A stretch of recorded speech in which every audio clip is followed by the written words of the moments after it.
এই শীতের সকালে শীতের টপিক নিয়ে ভিডিও না বানাইলে হয় নাকি। তো আজকের ভিডিওতে আমরা উইন্টার স্কিন কেয়ার মিস্টেক নিয়ে কথা বলবো। এই শীতে আমরা স্কিন কেয়ার নেওয়ার ক্ষেত্রে কি ভুল করে থাকি তাই নিয়ে হচ্ছে আজকের এই ভিডিও। সো অবশ্যই বরাবর মতো আজকের ভিডিওটি ইনফরমেটিভ অ্যান্ড ইন্টারেস্টিং হবে। So without wasting time let's start the video.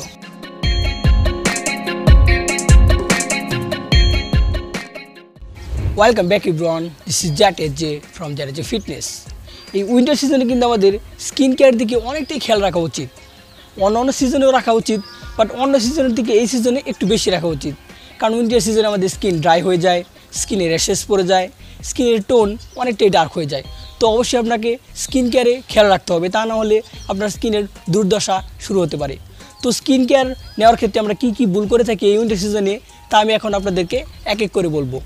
Mistake number 1 হচ্ছে, আমরা অনেকেই মনে করি উইন্টার সিজনে আমাদের স্কিনে সানস্ক্রিন লাগানোর কোনো দরকার নাই। এটা কিন্তু চরম পর্যায়ের একটা মিস্টেক। উইন্টার সিজন বলেন, সামার সিজন বলেন বা অন্য কোনো সিজন বলেন না কেন, আপনাকে অবশ্যই স্কিনে সানস্ক্রিন লাগাতে হবে। কারণ উইন্টার সিজনেও অন্য সিজনের মতো সানের যে রেসটা আছে, মানে সূর্যের যে অতিবেগুনি রোশনি আছে, সেটা কিন্তু একই রকম থাকে। তো এর ফলে কিন্তু আপনার স্কিন ক্যান্সার হতে পারে, আপনার স্কিনে ট্যান পড়ে যেতে পারে। মানে আপনাকে অবশ্যই উইন্টার সিজনেও সানস্ক্রিন লাগাতে হবে। শুধু যে উইন্টার সিজনে লাগাবেন ঠিক তা না, অন্য সিজনেও লাগাবেন। মেঘাচ্ছন্ন অনেক সময় থাকে, আমরা অনেকে মনে করি এই সময় তো রোদ নাই, তো এই সময় আমাদের স্কিনে সানস্ক্রিন লাগানোর দরকার নাই। তো এটা কিন্তু চরম পর্যায়ের একটা মিস্টেক, এটা করবেন না যদি আপনার স্কিনকে ভালো রাখতে চান, স্কিনে ট্যান না দেখতে চান এবং তার সাথে স্কিন ক্যান্সারের সম্মুখীন হতে যদি না চান। তো এখন অনেকেই বলবে যে আমি তো কখনো সানস্ক্রিন লাগাই নাই, তো আমার তো কখনো স্কিন ক্যান্সার হইলো না। তো তাদের ক্ষেত্রে বলছি, আপনার হয় নাই তার মানে যে কখনো হবে না ঠিক তা না, বা আপনার হয় নাই তার মানে যে আমার হবে না ঠিক তা না, বা অন্যের হবে না ঠিক তা না। তো অবশ্যই আমাদের কেয়ারফুল থাকা উচিত। মিস্টেক নাম্বার 2 হচ্ছে, আমরা উইন্টার সিজনে সঠিক একটা ময়শ্চারাইজার নির্বাচন করতে পারি না। তো আপনারা অনেকেই জানেন যে আমাদের স্কিনের ড্রাইনেস কাটানোর জন্য ময়শ্চারাইজার অনেক ইম্পর্টেন্ট, আর উইন্টার সিজনে আমাদের স্কিন কিন্তু অনেক ড্রাই হয়, এটাও আপনারা জানেন। তো এই উইন্টার সিজনে যদি আপনি সঠিক একটা ময়শ্চারাইজার সিলেক্ট করতে না পারেন, তাহলে কিন্তু এটা আপনার স্কিনের জন্য অনেকটাই হার্মফুল। তো বাংলাদেশের যে ময়শ্চারাইজারগুলো পাওয়া যায় তার 99% ময়শ্চারাইজারের মধ্যেই কেমিক্যাল আছে।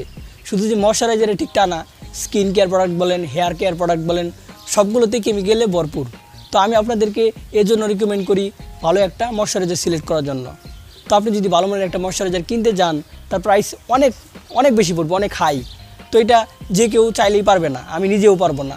তো এই জন্য আমি আপনাদেরকে রিকমেন্ড করতেছি, আপনি 100% খাঁটি যে নারকেল তেলটা আছে, 100% খাঁটি যে সরিষার তেলটা আছে, সেটা ব্যবহার করতে পারেন। এটা কিন্তু অনেক ভালো একটা ময়শ্চারাইজার। আমরা অনেকে এটার দাম দিই না যে এটা কী এলে মানুষ ব্যবহার করে, কিন্তু এটা কিন্তু অন্য ময়শ্চারাইজার থেকেও অনেক ভালো। আপনি একবার ব্যবহার করে দেখবেন যে অন্য প্রোডাক্টের থেকে আপনি ভালো রেজাল্ট পাবেন। মিস্টেক নাম্বার 3 হচ্ছে, এই উইন্টার সিজনে আমরা অনেকে আসি যারা ক্ষারযুক্ত সাবান ব্যবহার করি। অন্য সিজনেও ক্ষারযুক্ত সাবান ব্যবহার করা ঠিক না, কিন্তু তারপর অন্য সিজনের কথা বাদ দিলাম, উইন্টার সিজনে মোটেও ঠিক না। কারণ উইন্টার সিজনে আমাদের স্কিন অনেকটাই ড্রাই হয়ে যায়, এটা বলতে শেষ হয়ে গেছে, আমি অনেকবারই বলছি, তো তারপরে বলতে হয়, যা সত্য তা তো বলতেই হবেই। তো আপনি যদি ক্ষারযুক্ত সাবান ব্যবহার করেন, তাহলে আমাদের বডির যে ন্যাচারাল অয়েলটা আছে সেটা কিন্তু রিমুভ হয়ে যাবে, আর এর ফলে কিন্তু স্কিন আরও ড্রাই হয়ে যাবে, আর এর ফলে কিন্তু স্কিনের প্রবলেম দিন দিন বাড়বে। তো এর জন্য আমি আপনাদেরকে রিকমেন্ড করি, আপনারা কী করবেন, গ্লিসারিন সমৃদ্ধ যে সাবানগুলো পাওয়া যায় বা ময়শ্চারাইজার সমৃদ্ধ যে সাবান বা বডি ওয়াশগুলো পাওয়া যায়, সেগুলো ব্যবহার করবেন। আর এর ফলে আপনার স্কিন ড্রাই হবে কম। এবং তার সাথে আপনি আরেকটা জিনিস করতে পারেন, সেটা অবশ্যই আমি নিজেই করি না, তারপর বলতেছি আপনারা করতে পারেন। সেটা হচ্ছে, আপনারা অবশ্যই গোসল করার আগে আপনার ফুল বডিটা ম্যাসাজ করতে পারেন অয়েল দিয়ে। এটা আপনারা চাইলে করতে পারেন, এটা কিন্তু অনেক ভালো রেজাল্ট দেয়।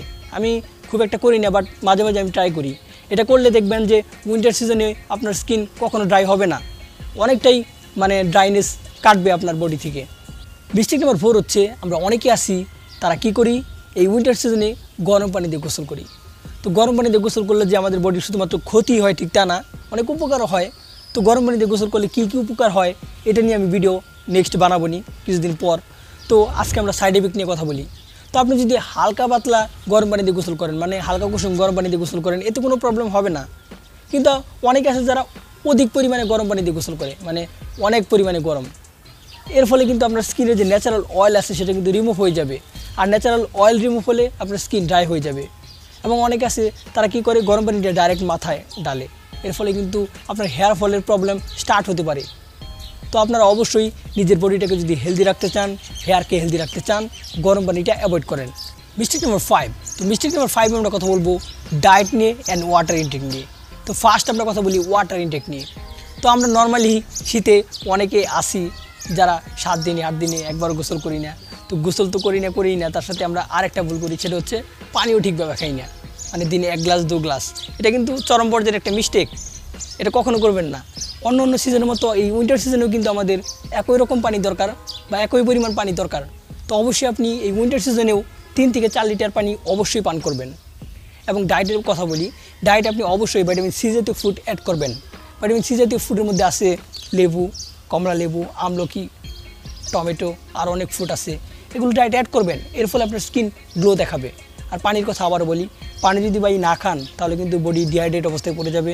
এর ফলে আপনার স্কিনের গ্লোয়িংনেস কমে যাবে, আরও অনেক প্রবলেম দেখা দিবে। তো অবশ্যই পানিও খাবেন এবং তার সাথে ডায়েটও ফোকাস করবেন। ডায়েটে ভিটামিন সি জাতীয় ফুড অ্যাড করবেন এবং তার সাথে অয়েলি অ্যান্ড সুগারি ফুডগুলো কাট করবেন। তো অলরাইট, এই ছিল আজকের ভিডিও। নেক্সট কী নিয়ে ভিডিও চান তো অবশ্যই কমেন্ট সেকশন জানাতে ভুলবেন না। অ্যান্ড ভিডিওটি ভালো লাগলে then give a thumbs up, share, comment and subscribe the channel. This is Zat AJ one out.